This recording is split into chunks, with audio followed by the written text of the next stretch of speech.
From among the nations of the earth, God called out a man who is known to us as Abraham. God told Abraham to leave his home and go to the land he would show him.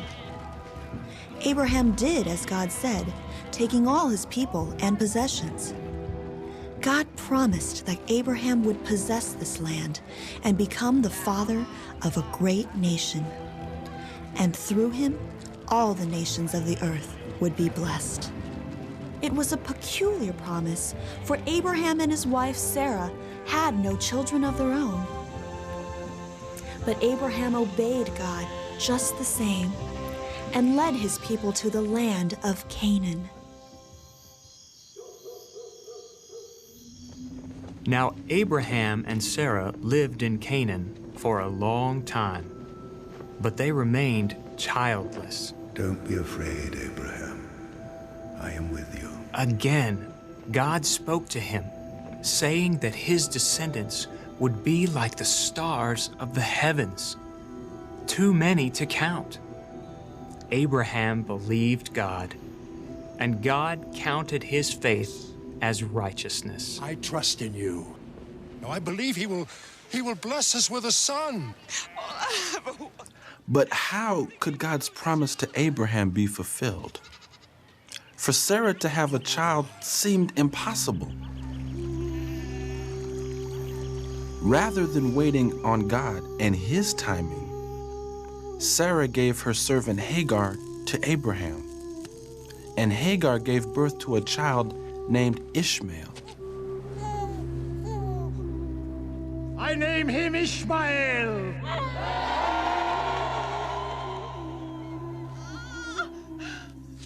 Eventually, just as God had promised, Sarah also bore a child from Abraham. A son. They called him Isaac. I have a son. I name him Isaac. What's he done? Take him away. They are brothers. And Sarah became bitter toward Hagar and Ishmael. Get out of my sight! Abraham was distressed.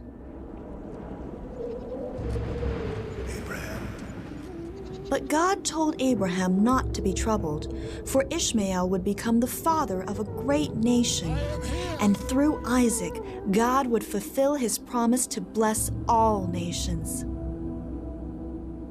And the years passed.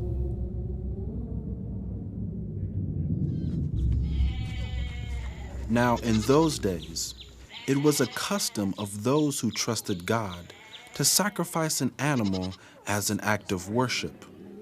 This practice dated back to the children of Adam and Eve, who most likely had heard of the animal that was slain to cover their father and mother. How would you make a burnt offering? And so it was one day that Abraham and his son prepared to make an offering to God. Abraham's son was now grown Go with your son. and probably had done this many times before. But this time was unlike any other. The day before, God had spoken to Abraham, telling him to take his son and offer him to God.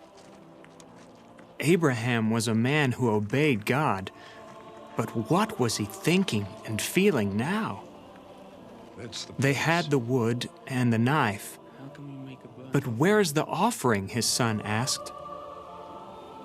Abraham said, God will provide the lamb. The Lord himself will provide the lamb. And together they went to the appointed place. There they prepared the altar and arranged the wood. God had not yet provided another offering. So Abraham bound his son on the altar. Still, there was no other sacrifice. So Abraham lifted his knife to slay his son. Then there came from heaven a voice saying, "Do not lay a hand on the lad." And there in the thicket was a ram caught by its horns. And so it was that God provided an offering in place of Abraham's son. This was a picture of the offering that God would one day provide for the sin of humankind.